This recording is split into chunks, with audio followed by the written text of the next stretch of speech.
नमस्कार स्वामी भक्तांनो, आपले स्वागत आहे आपल्या आज श्री स्वामी समर्थ 1111 या यूट्यूब चॅनलवर।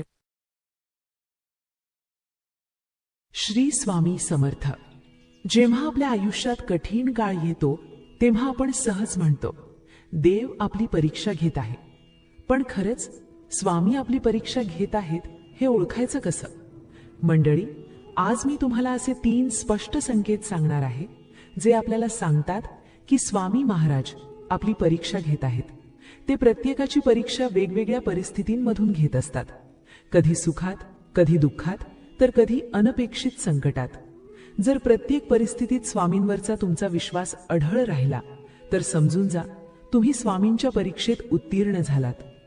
पण जर अशा स्थितीत मन थोडं जरी डगमगलं, जर स्वामींवरील श्रद्धा कमी झाली किंवा विश्वास सोडून गेला, तर लक्षात ठेवा स्वामींच्या परीक्षेत आपण अपयशी ठरतो। आजच्या या व्हिडिओमध्ये तुम्हाला हे स्पष्टपणे समजणार आहे की जेव्हा स्वामी आपली परीक्षा घेतात तेव्हा आपल्या आयुष्यात नेमकं काय काय घडू लागते। भक्तांनो, लक्षात ठेवा, स्वामी प्रत्येकाची परीक्षा घेत नाहीत, ते फक्त त्याच भक्तांची परीक्षा घेतात ज्यांच्यावर त्यांचा पूर्ण विश्वास असतो। स्वामी पाहत असतात की हा भक्त भक्तीच्या मार्गावर किती काळ ठाम राहतो, कितीही कठीण प्रसंग आला तरी तो श्रद्धा ठेवतो की नाही। मंडळी, व्हिडिओ पुढे सुरू करण्याआधी फक्त एक छोटीशी विनंती आहे। मी वेळात वेळ काढून या व्हिडिओच्या माध्यमातून स्वामी भक्तांच्या समस्या सोडवण्याचा प्रामाणिक प्रयत्न करते। म्हणून जर हे व्हिडिओ तुम्हाला उपयोगी वाटत असतील तर कृपया व्हिडिओला एक लाईक करा आणि कमेंटमध्ये हा व्हिडिओ तुम्हाला कसा वाटला ते नक्की सांगा। मी श्री स्वामी समर्थांच्या चरणी मनापासून प्रार्थना करते की हे स्वामी आई, सर्व भक्तांना सुखात, आनंदात आणि ऐश्वर्यात ठेव, तसेच प्रत्येक भक्ताचं प्रत्येक संकटातून रक्षण कर। चला तर मंडळी, जाणून घेऊया ते 3 संकेत कोणते आहेत जे आपल्याला सांगतात की स्वामी आपली परीक्षा घेत आहे। पहिला संकेत, आपल्या आयुष्यातील दुःख जेव्हा शिगेला जाऊन पोहोचतात। मंडळी, जेव्हा महाराज एखाद्या भक्ताची परीक्षा घेतात तेव्हा त्या व्यक्तीच्या आयुष्यातील दुःख हळूहळू वाढत वाढत शिगेला जाऊन पोहोचतं। असं वाटू लागतं की आयुष्यातले सगळेच दरवाजे बंद झाले आहेत। कुठे जावं, काय करावं, कोणाकडे मदत मागावी हेच काही कळेनासं होतं। आपण शक्य ते सगळे प्रयत्न करून पाहतो, मेहनत करतो, धडपड करतो, पण तरी सुद्धा हाती येतं ते फक्त अपयश आणि निराशाच। मन पूर्णपणे हताश होऊन जातं आणि मनात एकच प्रश्न उभा राहतो, आता पुढे काय? जर तुमच्या आयुष्यातही असंच काही घडत असेल, जर प्रत्येक प्रयत्नानंतरही तुम्हाला केवळ निराशाच हाती मिळत असेल, तर भक्तांनो, लक्षात घ्या, स्वामी तुमची परीक्षा घेत आहेत। ती यासाठी कारण ज्याप्रमाणे हिरा चमकवण्यासाठी त्याला तासालेच लागते आणि सोनं शुद्ध होण्यासाठी त्याला आगीच्या प्रखर तापातून जावंच लागतं, अगदी त्याचप्रमाणे जर तुमच्या आयुष्यातही सतत अडचणी येत असतील, एकामागोमाग एक संकटे येत असतील, पण तरीही तुम्ही जर प्रत्येक कठीण परिस्थितीला सामोरी जात, प्रत्येक आव्हान स्वीकारत, हार न मानता पुढे चालत राहिलात, तर विश्वास ठेवा, एक दिवस यश नक्कीच तुमच्यापर्यंत येईल। तुमचं आयुष्य पुन्हा आनंद, समाधान आणि सुखाने भरून जाईल आणि त्या दिवशी मागे वळून पाहताना तुम्हाला हे नक्की जाणवेल की त्या यशासाठी, त्या सुखासाठी या कठीण काळातून जाणं खूपच आवश्यक होतं। दुसरा संकेत, स्वामींवरील विश्वास कमी होऊ लागणे। भक्तांनो, कधी कधी माणसाच्या आयुष्यात असा काळ येतो जो त्याला पूर्णपणे आतून मोडून टाकतो। समस्यांचा भार इतका वाढतो की मन सहनशक्तीच्या पलीकडे जातं। अशा वेळी देवावरचा विश्वास कमी होऊ लागतो। मनात प्रश्न निर्माण होतात, देव आहे तरी का? माझ्याच आयुष्यात असं का घडतंय? अनेक लोक तर देवाचं नाव घेणंही सोडून देतात, ते नास्तिक बनतात, कारण ती परिस्थिती ते सहन करू शकत नाहीत आणि त्यांना हेही उमगत नाही की आपल्याच आयुष्यात असं का होत आहे।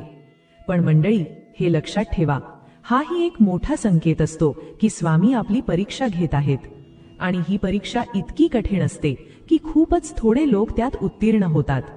अनेक जण या परीक्षेत अपयशी ठरतात, काही जण चुकीच्या मार्गावर जातात आणि हळूहळू वाईट मार्गाला लागतात। पण जो या परीक्षेत पास होतो तो माणूस स्वतःवर आणि स्वामींवरचा विश्वास कधीच कमी होऊ देत नाही.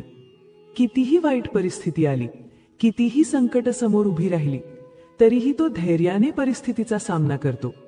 तो मनाला शांत ठेवण्याचा प्रयत्न करतो, संयम सोडत नाही आणि मनात एकच भाव ठेवतो, स्वामी जे करतील ते माझ्या भल्यासाठीच असेल.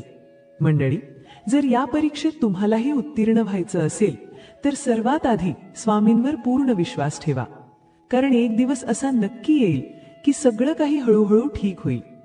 त्या दिवसापर्यंत तुम्हाला फक्त स्वतःवरचा आणि देवावरचा विश्वास टिकवायचा आहे आणि मनातली हिंमत सोडायची नाही. दुःख तर प्रत्येकाच्या आयुष्यात येतच. हीच तर ईश्वराची माया आहे. कुठे ऊन असतं तर कुठे सावली, कुठे उजेड असतो तर कुठे अंधार.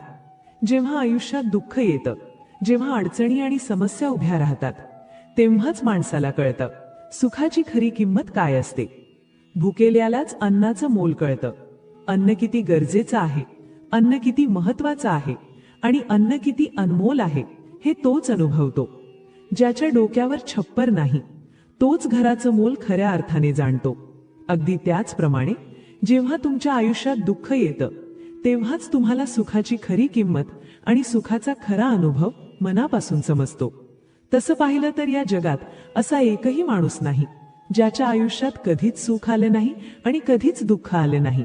सुख आणि दुःख दोन्हीही आपल्या आयुष्याचा अविभाज्य भाग आहेत. तिसरा संकेत, दारात सतत भिक्षू, भिकारी किंवा एखादा प्राणी येणे. आता तुम्ही म्हणाल, ही कसली परीक्षा? तर भक्तांनो, जेव्हा स्वामी आपली परीक्षा घेत असतात तेव्हा आपल्या आयुष्यात असे प्रसंग आपोआप येतात जे आपल्या मनाची खरी परीक्षा पाहतात. असं अनेकदा घडतं की तुम्ही जेवण करत असता आणि नेमकं त्याच क्षणी कोणी भुकेलेला माणूस तुमच्या दारात येऊन अन्न मागतो. कधी तुमच्या दारात गाय उभी राहते, कधी कुत्रा, तर कधी एखादी मांजर येते. त्यावेळी पाहिलं जातं ते तुमचं मन, तुमची दानत. म्हणजेच तुम्ही तुमच्या ताटातील एक भाकर, एक घास त्यांना खायला देता की नाही हे पाहिलं जातं. अशा वेळी जर तुम्ही तुमच्या तोंडचा घास दुसऱ्याला दिलात तर हे दान खूप मोठं, खूप श्रेष्ठ आणि अत्यंत पुण्याचं दान मानलं जातं. मंडळी, स्वामी अशा प्रकारे आपली वारंवार परीक्षा घेत असतात. ते आपल्याला अनेक गरजू लोकांसमोर उभं करतात आणि त्या क्षणी जर तुमच्या मनात त्यांच्याविषयी दया, करुणा आणि आपुलकी जागृत झाली तर समजा तुम्ही स्वामींच्या या परीक्षेत उत्तीर्ण झाला आहात. अनेक कथांमध्ये आपण हे ऐकलं आहे की स्वामी स्वतःच कधी गरजू माणसाच्या किंवा एखाद्या प्राण्याच्या रूपात आपल्या भक्तांची परीक्षा घ्यायला येतात. म्हणून मित्रांनो, अशा प्रत्येक प्रसंगी त्या गरजू व्यक्तीची, त्या मुक्या प्राण्याची मनापासून मदत करा. असं केल्याने स्वामी तुमच्यावर प्रसन्न होतात आणि त्यांची कृपा सदैव तुमच्यावर टिकून राहते. आजचा हा व्हिडिओ तुम्हाला कसा वाटला हे कमेंटमध्ये सांगायला विसरू नका. व्हिडिओ आवडला असेल तर लाईक करा.